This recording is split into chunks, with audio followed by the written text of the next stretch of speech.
Dadiyatang Om Muni Muni Mahamuni Shakjamuni Yesohan Dadiyatang Хаврын ихэнх сарын шөнийн 2-ны өдөр. За энэ өдөр үлгэрийн 7 сударт Бурхан багш 90 товлгаан үзүүлснийг ингэж айлтжээ. Түүний хойд өдөр Удраяна хаан Бурхан нөхөрсөлтийг залсанд Бурханы баруун зүүн этгээд хоёр этгээдэд Эрдэнсийн уул хувлаад тэр уул нь маш өндөр үсгэлэнтэй элдв зүйл Эрдэнсээр чимсэн өнгөн бадран гялблагч тэр уулаас элдв зүйл мод ургаад цэцгүүд ба үрс сайтар дэлгэрсэн сонсох мэд сайхан дуу гарагч тийм бүлгөө. Тэр уулын оргилд маш 100 амтлууга төгөлдөр зөөлөн амтд үрс гарав. Хамаг хүмбэр түүнийг хантал идэв. Нэгэн уулын орой дээр маш зөөлөн амтд өвс ургаад хамаг адгуус байр түүнийг хантал цадтал идэв.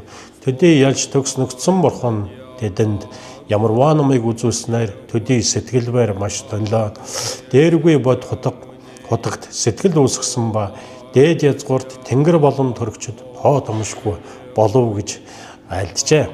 За тэгэхээр бид бүхний уншдаг 90 товлгааны магтаалд Чинэн удра яна чодилдо шүгвэ яян эренчин сайзансун сайсаг зажим дүзэ цовоё янгон зодва данла чансалаа гэж бид уншдаг.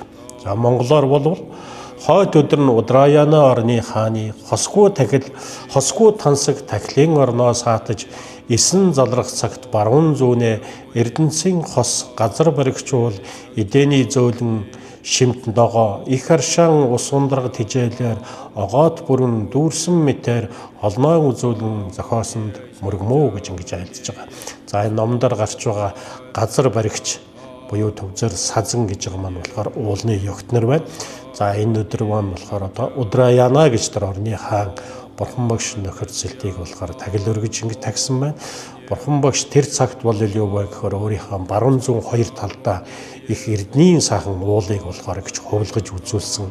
Тэр ууландаа болохоор мас чэцэг жимс өвс ногоо сайхан ургасан юм байсан. Тэгээд түүнээс гарсан тэр шимээр нь тухайн тэр газар орны амьтан хүн бүгдээрээ сайхан үнрийг үнэрлэж сайхан идэ ногоо цагааны гол амт шимтгийг үзэж тэгээд Бурханы айлцсан номоор болохоор их сайхан их сэтгэл их амар амгалан голжээ гэсэн юм 90 товлгааныг сүлжээ. Om Muni Muni Mahamuni Shakjamuni